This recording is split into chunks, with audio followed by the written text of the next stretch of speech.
दोस्तों हाल ही में मैंने द प्रिविलेज नाम की एक जर्मन हॉरर मूवी देखी है जो कि पिछले हफ्ते ही नेटफ्लिक्स पे रिलीज हुई और इस फिल्म को फीलिक्स फुचस्टीना और कैथरीना सोड ने मिलकर डायरेक्ट किया है। इस फिल्म की कहानी एक नॉर्मल हॉरर मूवी से काफ़ी अलग है और इसलिए मुझे पूरा भरोसा है कि आपको मेरी एक्सप्लेनेशन पसंद आएगी।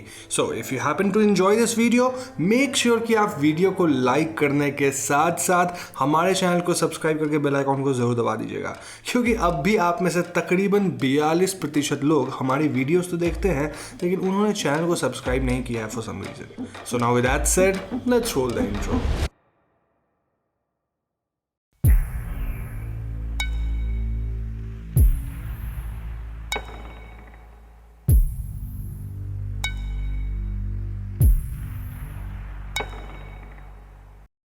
तो फिल्म की शुरुआत में हम 5 लोगों की एक फैमिली को देखते हैं जिसमें पिता का नाम मार्टिन, माँ का नाम युवोन, बड़ी बहन का नाम एना और छोटे ट्विंस का नाम सोफी और फिन था। मार्टिन और युवोन सोफी के साथ कहीं बाहर जाते हैं और घर में सिर्फ एना और फिन थे। तभी अचानक घर की लाइट्स वगैरह फ्लिकर करती है और बाहर तेज हवा चल रही थी जिसमें हम एक घोस्टली फिगर को देखते हैं। फिन को एना के कमरे से अजीब आवाजें आती हैं, साथ ही घर का लॉक सिस्टम अपने आप ही ओपन हो जाता है। फिन फौरन ऊपर चेक करने जाता है और तभी अचानक एना अंदर से एक चाकू लिए बाहर आती है और उसके मुंह से ढेर सारा खून निकल रहा था। वो फिन से कहती है कि इट्स हियर, जिसके बाद वो फौरन फिन के साथ कार में बैठकर घर से दूर एक डैम के पास जाती है। यहाँ एना सेफ्टी रेल्स के उस पार चली जाती है और वो फिन को भी अपने पास बुलाती है। देन वो नीचे लटक जाती है और फिन से भी कूदने को कहने लगती है। फिन, जो कि एना के इस बर्ताव से काफी डर चुका था, वो किसी तरह एना से अपना पैर छुड़वाता है और इसी सब में एना डैम से नीचे गिर जाती है। तो ये सब होने के बाद हम पुलिस को यहाँ आते देखते हैं, जिसके बाद फिन के डैड मार्टिन और मॉम युवोन भी यहाँ आते हैं। वो लोग एकदम शॉक में थे और फिन खुद एकदम शॉक्ड स्टेट में था। जल्दी ही पुलिस की टीम को एना की लाश पानी से मिल जाती है, जिसे देखकर फिन चिल्लाता है। तो यहाँ से कहानी कई साल आगे आ जाती है, जहाँ फिन अब एक टीनेजर था और वो अब तक अपने उस बचपन के इंसिडेंट से ट्रॉमेटाइज था। वो अपना रेगुलर चेकअप करवाने डॉक्टर स्टाइन के पास जाता है और डॉक्टर उसे हमेशा की तरह कुछ टैबलेट्स देती हैं। फिन की ट्विन सिस्टर सोफी भी यहाँ रेगुलर चेकअप के लिए आती थी और ये दोनों सेम स्कूल में पढ़ते थे। सोफी के बॉयफ्रेंड का नाम रैमिन था और फिन जिस लड़की को पसंद करता था उसका नाम समीरा था। फिन की एक बेस्ट फ्रेंड भी थी जिसका नाम लीना था और लीना लेस्बियन थी। तो आगे के सीन्स में हम व्यूअर समझ पाते हैं कि फिन को अक्सर नाइटमेयर्स वगैरह आते थे। इनफैक्ट स्कूल का बुली लिएंडर जब एक पार्टी ऑर्गेनाइज करता है तो उस पार्टी में भी फिन ड्रग्स लेकर लोगों को खून से लथपथ हालत में देखता है, which was not really happening. ऐसे में फिन के माता पिता उसको लेकर चिंतित रहते थे और यहाँ हमें यह भी पता चलता है कि फिन के ग्रैंडफादर का किसी तरह का ऑपरेशन होने वाला था जो कि फिन को काफी पसंद करते थे। एनीवेज, एक रात फिन जब अपनी दवा लेकर सोने जा रहा होता है तो उसे नीचे से कुछ आवाजें सुनाई देती है। फिन इस साउंड को फॉलो करता है। ही नोटिसेस कि घर में उसके मॉम, डैड, डॉक्टर, सोफी और एक बूढ़ी औरत अजीब तरह से एक्ट कर रहे थे एज इफ वो किसी कल्ट में हो। फिन की मॉम सोफी के कपड़े उतार देती है और वो बूढ़ी औरत भी अपने कपड़े उतारकर सोफी के बॉडी को ऐसे घूरती है एज इफ उन्हें अब सोफी की बॉडी मिल जाएगी। सोफी यहाँ ड्रग लग रही थी और ऐसे में फिन एक छोटा एक्स लेकर आगे बढ़ता है, लेकिन एक अजीब डीमन जिसे हमने मूवी के पहले सीन में देखा था वो फिन पे अटैक करके उसे बेहोश कर देता है। तो अगले दिन फिन की आंख खुलती है जहां उसके पेरेंट्स और सोफी का कहना था कि उन्हें फिन टेरेस पे मिला और पिछली रात घर में कोई नहीं आया था। ऐसे में फिन को लगता है कि मे बी उसे फिर से विजन्स आए होंगे और इसीलिए वो परेशान होकर स्कूल चला जाता है। स्कूल में फिन नोटिस करता है कि सोफी रेमिन से काइंड ऑफ ब्रेकअप कर ली थी और इसके ठीक बाद पी क्लास में सोफी की नोज ब्लीड करने लग जाती है जिससे वो बेहोश हो जाती है। ऐसे हालातों में सोफी को घर लाया जाता है एंड यहाँ फिन नोटिस करता है कि सोफी काइंड ऑफ एक कप को बस हाथ के इशारे से अपनी तरफ खींच ली थी, विच वॉज वियर्ड। अब ये सब अजीबोगरीब चीजों को देखकर फिन को ऐसा लगने लग गया था कि कहीं सोफी का हाल भी एना जैसा ना हो, क्योंकि एना ठीक 18 के एज में मरी थी और सोफी भी अब 18 होने वाली थी। इसीलिए वो सोफी को लेकर ओवर प्रोटेक्टिव हो जाता है। वहीं सोफी का बॉयफ्रेंड रामिन खुद पजल्ड था कि सोफी उससे अचानक ही ब्रेकअप क्यों कर ली, इसलिए वो सोफी से मिलने उसके घर पे आता है, लेकिन सोफी उससे मिलना नहीं चाहती थी। तो उस रात रामिन अचानक से फिन को ये कह के मैसेज करता है कि वो कुछ इंपॉर्टेंट बात करना चाहता है, जिसके लिए फिन को उससे डाइनर पे मिलना होगा। फिन फौरन अपनी साइकिल लेकर डाइनर की तरफ बढ़ता है और डाइनर पे हम रामिन को देख पाते हैं जो कि सोफी को भी यहाँ आने के लिए टेक्स्ट किया था। डाइनर पे रामिन के अलावा बस एक ओल्ड लेडी थी और तभी रामिन को सोफी की आवाज़ सुनाई देती है। रामिन इस आवाज़ का पीछा करते हुए आगे बढ़ता है जहां वो डाइनर वाली ओल्ड लेडी को चोक करते देखता है। लेकिन दोस्तों जैसे ही रामिन इस ओल्ड लेडी के पास जाता है, इस ओल्ड लेडी की आईज वाइट हो जाती है और वो सुपरनैचुरल तरीके से रामिन पे अटैक करके उसे चोक करने लग जाती है। दूसरी तरफ फिन डाइनर पहुंचता है और उसे यहाँ रामिन की लाश एक कार पे दिखती है। ये सब देखकर फिन घबरा जाता है एंड येट अगेन उसे वहां वही घोस्टली फिगर दिखता है जिसे देखकर फिन भागता है। फिन फौरन पुलिस को बुलाता है जिनके हिसाब से रामिन ने आत्महत्या किया है, लेकिन Finn was trying to convince them कि रामिन को मारा गया है। फिन उन्हें अपने और रामिन के बीच हुई मैसेज कन्वर्सेशन को दिखाने की कोशिश करता है, बट सरप्राइजिंगली सारे मैसेजेस अपने आप डिलीट हो चुके थे। तभी फिन के पापा भी वहां आते हैं और वो फिन की बात पुलिस इंस्पेक्टर गर्बर से करवाते हैं। गर्बर, जो कि फिन के डैड मार्टिन का करीबी दोस्त था, वो फिन को ही काइंड ऑफ ब्लेम करने लग जाता है और मार्टिन किसी तरह इस सिचुएशन को संभालते हैं। तो इन घटनाओं के बाद फिन जब घर वापस आता है तो वो अपने डॉक्टर द्वारा दिया गया टैबलेट ट्राइकोजेपिम खाने की सोचता है, लेकिन दोस्तों यहाँ उस टैबलेट के अंदर उसे कुछ अजीब दिखता है। वो फौरन टैबलेट को कट करके उसके अंदर के ऑर्गेनिज्म को निकालता है और अगले दिन वो इसे लीना को दिखाता है। अब तक ये ऑर्गेनिज्म थोड़ा ग्रो कर चुका था और बायो प्रोफेसर को दिखाने पे इन्हें पता चलता है कि ये किसी तरह का थ्रेड फंगस है नेम्ड नेक्रोफंगस साइक्लोबेलिस, जो कि डेड बॉडीज पे ग्रो करता है। इस फंगस का इस्तेमाल मिडिल एजेस के दौरान शमन्स और विचेस द्वारा करा जाता था क्योंकि इस फंगस में हेलुसिनेशन इफेक्ट्स पैदा करने की क्षमता होती है।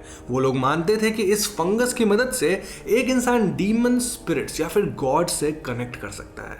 अब यहाँ एक अजीब बात यह थी कि ये फंगस एक्चुअली में एक्सटिंक्ट हो चुका था। तो यहाँ सवाल ये उठता है कि ये फिन के टैबलेट ट्राइकोजेपिम में आया कैसे। प्रोफेसर कहती हैं कि उन्हें खुद इसके बारे में ज्यादा कुछ नहीं पता, लेकिन एलिस्का नाम की औरत में भी इन सब के बारे में जानती हो। सो फिन और लीना प्लान करते हैं कि वो एलिस्का से मिलने जाएंगे और इसी सब के दौरान समीरा की बात फिन से हो जाती है जो उसे अपने घर पे पढ़ाई करने के लिए इन्वाइट करती है। अब सबको पता ही है किस तरह की पढ़ाई होगी। यहाँ एज अ व्यूअर हम ये भी जान पाते हैं कि लिएंडर पुलिस ऑफिसर गड़बड़ का बेटा था। एनीवेज फिन और लीना एलिस्का से मिलते हैं और एलिस्का इस फंगस को देखकर एकदम चौंक जाती है। एलिस्का पूछती है कि इस फंगस वाले टैबलेट को उसके अलावा और किस किसने खाया है, जिसके जवाब में फिन अपनी बहन सोफी का नाम लेता है। एलिस्का कुछ अजीब चांट वगैरह करती है जिससे फिन कफ्स और उसके कफ में कुछ अजीब सा था। एलिस्का पूछती है कि क्या उस प्राणी ने अब तक किसी को ऐसा चोट पहुंचाया है, एंड देन वो अपने हैंड पे एक अजीब सा स्कार दिखाती है। फिन को कुछ समझ नहीं आता, बट एलिस्का सेज कि सिंस सोफी भी वो टैबलेट खाई है एंड शी इज सिक, तो उसे सोफी पे एग्जॉर्सिज्म करके उसके बॉडी से ये फंगस निकालना होगा।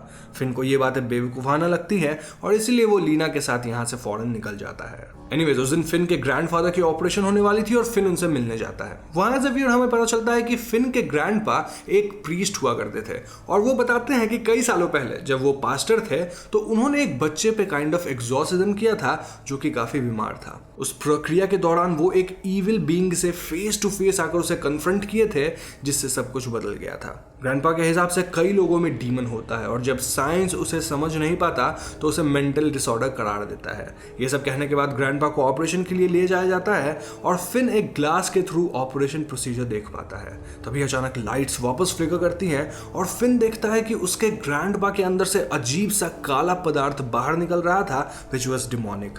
फिन चिल्लाते हुए ग्लास पे बैंग करके उसे तोड़ देता है, लेकिन अगले ही क्षण वो रियलाइज करता है कि सब कुछ नॉर्मल था। इनफैक्ट ग्लास भी टूटा नहीं था, विच सजेस्टेड कि ये सब उसकी विजन्स थी। खैर थोड़ी देर बाद डॉक्टर्स बताते हैं कि सर्जरी वेंट वेल और उसके ग्रैंडपा कुछ देर बाद होश में आ जाएंगे। तो इन घटनाओं के बाद फिन एलिस्का से वापस मिलने जाता है, जिसके बाद वो अपने घर पे आता है। यहाँ फिन के घर पे समीरा आई हुई थी क्योंकि फिन आफ्टरनून में उसके घर पढ़ाई करने नहीं गया था।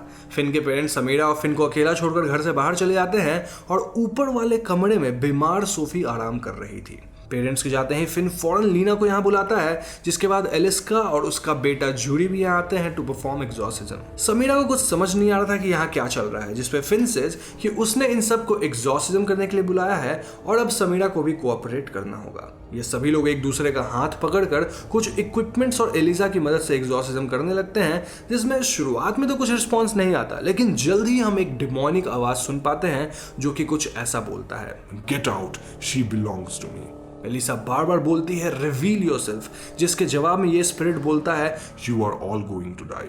तभी अचानक ये स्पिरिट एलिस्का पे अटैक कर देता है, लेकिन ऐन वक्त पे फिन के पेरेंट्स घर में आकर लाइट्स को ऑन कर देते हैं। वो अपने घर में 2 अनजान लोगों को देखकर एकदम गुस्सा हो जाते हैं और एलिस्का अपने बेटे जूडी के साथ यहाँ से चली जाती है। जाते जाते एलिस्का बार बार बोल रही थी कि एग्जॉर्सिज्म अधूरा ही रह गया, और ये सब सुनकर फिन, लीना और समीरा एक साथ कार में कहीं निकल जाते हैं। ये तीनों अब श्योर हो गए थे कि फिन के घर में कोई तो इविल स्पिरिट है। इनफैक्ट जब ये तीनों सो रहे थे तो वो इविल स्पिरिट समीरा पे काइंड ऑफ अटैक भी करती है। तो अगली सुबह ये तीनों वापस एलिस्का के घर जाते हैं, लेकिन इन्हें पता चलता है कि एलिस्का ने जगह को खाली कर दिया है। सोफी की तबीयत पिछली रात से और बिगड़ गई थी, जिसके परिणाम अनुसार वो और भी टैबलेट्स खाने लग गई थी। एंड यहाँ एज अ व्यूअर हम फिन की मॉम के शोल्डर्स पे अजीब डिमोनिक मार्क्स देखते हैं। उस दिन स्कूल में फिन लिएंडर को कफ करते देखता है, और उसकी कफ भी ठीक वैसे ही थी जैसे फिन की एलिस्का के घर पे थी। इसके ठीक बाद लिएंडर स्कूल बिल्डिंग के छत पे जाकर एक चाकू से अपने माउथ को कट करते हुए टेक इट आउट चिल्लाता है, जिसके बाद वो बिल्डिंग से छलांग लगा देता है। ऐसे हालातों में फौरन एम्बुलेंस बुलाया जाता है एंड लीना फाइंड्स आउट कि लिएंडर भी वही ट्राइकोजेपम वाले पिल्स ले रहा था। एम्बुलेंस में फिन और समीरा भी जाते हैं, जहां लिएंडर वाज चोकिंग और डॉक्टर उसके मुंह से एक अजीब सा इंसेक्ट निकालता है, विच वाज वियर्ड। फिन और समीरा लिएंडर के साथ हॉस्पिटल पहुंचते हैं, जहां ओटी में जाने से पहले लिएंडर इन्हें अपना बैकपैक चेक करने को कहता है। लिएंडर के बैकपैक में समीरा फिन को कुछ फाइल्स मिलते हैं, जिनसे उन्हें पता चलता है कि लिएंडर एक्चुअली में अडॉप्टेड था। इतना ही नहीं, सोफी और फिन भी अडॉप्टेड है। इनफैक्ट उनकी बहन एना भी अडॉप्टेड थी और समीरा भी अडॉप्टेड है। आई मीन क्या इस शहर में सभी बच्चे अडॉप्टेड हैं? दूसरी तरफ लीना ट्राइकोजेपम पिल्स के बारे में इंटरनेट पे सर्च करती है, जहां उसे पता चलता है कि ये किसी तरह का साइको एक्टिव ड्रग है जो कि ट्रॉन्थल मेडिकल एंड रिसर्च कंपनी द्वारा बनाया गया है। कंपनी क्लेम करती थी कि इस पिल को लेने से एक इंसान ज्यादा एक्टिव हो जाएगा, वो ज्यादा सोशल हो जाएगा, उसका पढ़ाई में ज्यादा मन लगने लगेगा, और कहा जाए तो वो इंसान हर एक क्षेत्र में ज्यादा अच्छा परफॉर्म करने लगेगा, और इसके कोई साइड इफेक्ट्स भी नहीं है। इस कंपनी की आज ही एक मार्केट लॉन्च इवेंट थी, जिसमें लीना चुपके से घुस जाती है। वहां वो फिन के डैड को देखती है, जो कि इस कंपनी के सीईओ थे। जी हाँ, और इसके बाद लीना कंपनी के ऑफिस और वेयर हाउस वगैरह को चेक करती है। यहाँ लीना को पता लगता है कि ये कंपनी वाले ह्यूमंस की डेड बॉडीज पे वो नेक्रोफंगस ग्रो करते थे, जिसका इस्तेमाल वो अपने टैबलेट्स में करते थे। तो यहाँ से आ रही थी वो नेक्रोफंगस। यहाँ लीना को एलिस्का की डेड बॉडी भी मिलती है, जिसपे फंगस ग्रो करा जा रहा था। ये सब देखने के बाद लीना फौरन यहाँ से बाहर निकलती है, और यहाँ उसकी मुलाकात उस लेडी से भी होती है जिसने रैमिन को सुपरनैचुरल तरीके से मारा था। दूसरी तरफ हॉस्पिटल में लिएंडर की मृत्यु हो जाती है और उसके पिता इंस्पेक्टर गड़बड़ वहां आते हैं। गड़बड़ फिन के पास अडॉप्शन वाली फाइल्स देखते हैं, जिसके बाद वो अजीब बातें कहने लग जाते हैं। लाइक फिन के पिता मार्टिन को भी फिन के ग्रैंडफादर ने अडॉप्ट किया था। फिन के ग्रैंडफादर का ट्रॉन्टल के साथ एक बॉन्ड था, और उसके साथ मिलकर ही उन्होंने ट्रॉन्टल ग्रुप की शुरुआत करी थी। इस ग्रुप को कंपनी की मदद से वो दुनिया को चेंज करना चाहता है, और हम सबको प्रिविलेज फील करना चाहिए क्योंकि हम लोग इसका एक हिस्सा है। अब इन अजीब बातों को सुनकर फिन और समीरा यहाँ हॉस्पिटल से निकलने लगते हैं कि तभी उन्हें पता चलता है कि फिन के ग्रैंडफादर अब नहीं रहे। फिन अपने ग्रैंडफादर को देखने जाता है कि अचानक ही एक डॉक्टर उसे इंजेक्ट करके बेहोश कर देता है। तो इसके बाद जब फिन की आंखें खुलती है तो वो खुद को और समीरा को अपने ही घर में बंधा पाता है। तभी वहां डॉक्टर स्टाइंक आती हैं और वो घर के एक खुफिया दीवार को बिना छुए ओपन करती हैं। वो फिन को उस खुफिया रास्ते से ले जाकर एक अजीब सा रिचुअल वाली जगह पे ले आती हैं, जहां डीमंस वगैरह के कई ड्राइंग्स थे। डॉक्टर कहती है कि वो लोग और कोई नहीं बल्कि फॉलन एंजल हैं, जिन्हें कई लोग डीमन या फिर डेविल सेंचमैन भी कहते हैं। वो लोग हमेशा से यहाँ हैं, और अब ट्रॉन्थल के अंदर वो और भी माइटी और ग्लोरियस होते जा रहे हैं। फिन इस रिचुअलिस्टिक प्लेस में अपने मॉम, डैड, सोफी, इंस्पेक्टर और डॉक्टर को देखता है, जो कि डिमोनिक ड्रेस वगैरह में थे। वो लोग फिन का स्वागत करते हुए कहते हैं कि उनकी पिल्स डीमंस को बुलाने और इंसानी शरीर में डालने के प्रोसेस को इजी कर देता है। ये लोग अब फिन के शरीर में भी एक डीमन को डालने वाले थे, और ये डीमन और कोई नहीं बल्कि फिन के ग्रैंडफादर के अंदर का डीमन था। जी हाँ दोस्तों, हम यहाँ फिन के ग्रैंडफादर को वापस जिंदा देखते हैं, और सभी लोग ट्रांजिशन रिचुअल शुरू करते हैं। रिचुअल के शुरू होते ही सबकी आंखें वाइट हो जाती हैं, और वो अपने अंदर से वही काला पदार्थ छोड़ते हुए चैंटिंग करने लग जाते हैं। फिन के ग्रैंडफादर फिन के ऊपर चढ़कर उसके मुंह में अपने मुंह से वही काला पदार्थ ट्रांसफर करने लग जाते हैं, विच डिनोटेड कि डीमन अब उनके शरीर से फिन के शरीर में एंटर करने लग गया था। दूसरी तरफ लीना फिन के घर पहुंचती है और वो समीरा को फ्री करती है। इसके बाद लीना मास्क लगाकर इस रिचुअल वाले प्लेस पे आती है, और वो सभी लोगों के बॉडी पे फ्यूल छिड़कने लगती है। अब क्योंकि यहाँ सभी डीमंस रिचुअल में मशगूल थे, तो उन्हें इसका पता ही नहीं चलता, और लीना इसी का फायदा उठाकर उन सब के शरीर में आग लगा देती है। वो ग्रैंडफादर और डॉक्टर को भी नॉक करके फिन को बचाती है एंड देन ये दोनों यहाँ से भागते हैं। इस पॉइंट पे फिन अपने मुंह से वही इंसेक्ट निकालता है जो कि हमने लियांडा के मुंह में देखा था एंड देन ये दोनों घर का गैस ऑन करके पूरे घर में ही आग लगा देते हैं। दूसरी तरफ समीरा फिन के डैड के कार में जाती है लेकिन उसे वहां कुछ डिमोनिक आवाज सुनाई देती है। इसके बाद वो लीना की कार लेकर फिन और लीना को पिकअप करती है। तभी इनके सामने बर्न्ड सोफी आती है जो कि फिन को इमोशनली ब्लैकमेल करने की कोशिश करती है, लेकिन ये लोग उसके ऊपर से कार चढ़ाकर यहाँ से निकलते हैं। तीनों कार में उसी डैम तक पहुंचते हैं जिसे हमने मूवी के पहले सीन में देखा था और वहां अचानक ही कार की वेंट से ब्लैक स्मोक निकलता है जिससे कार की ब्रेक फेल हो जाती है। दिस डिपिक्टेड कि एक डीमन अब भी इन पे अटैक कर रहा था और इससे बचने के लिए ये लोग अपनी नाक ढकते हैं।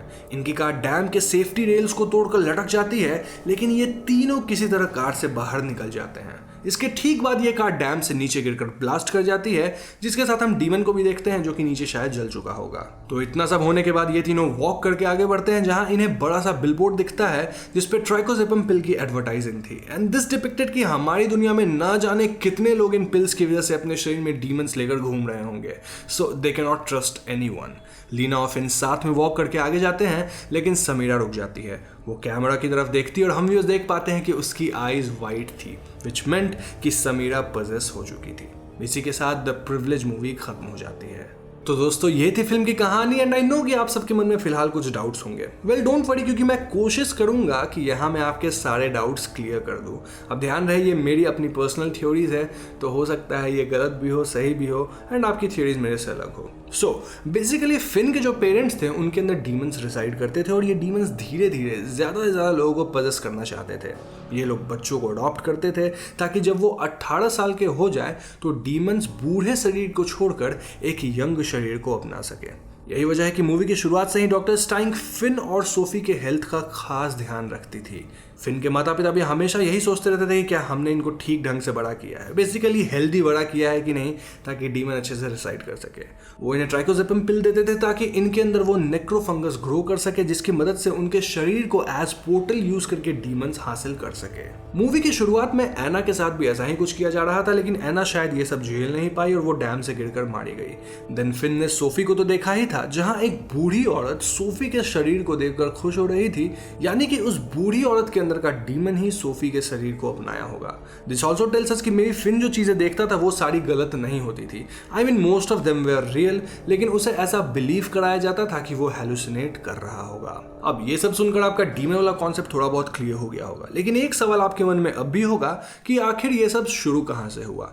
वेल जैसा कि हमें मूवी में बताया गया कि डीमंस हमेशा से पृथ्वी पे थे। इनफैक्ट मिडिल एजेस के दौरान नेक्रोफंगस का यूज करके समन और विचेस कनेक्ट करते थे डीमंस से। नेक्रोफंगस एक ऐसा ऑर्गेनिज्म है जिसे शायद ह्यूमन बॉडी दूसरे रेल्म के पोर्टल्स को ओपन कर देता है और उन्हीं पोर्टल्स के थ्रू डीमंस, इविल स्पिरिट्स या फिर कोई गुड स्पिरिट भी हमारी दुनिया में आ सकती है। अब नेक्रोफंगस कब का एक्सटिंक्ट हो चुका था क्योंकि ये बेसिकली ह्यूमन बॉडी पे ग्रो करता था, डेड ह्यूमन बॉडी पे, और प्रेजेंट डे में हाइजीन वगैरह बढ़िया है तो नेक्रोफंगस का होना पॉसिबल नहीं है। लेकिन यहाँ हमें उस कहानी को याद करना चाहिए जो कि फिन के ग्रैंडफादर ने उसे सुनाई थी। वो बताए थे कि जब वो पास्टर हुआ करते थे तो उनके पास एक बीमार बच्चा आया था जिसका एग्जॉर्सिज्म उन्होंने किया था।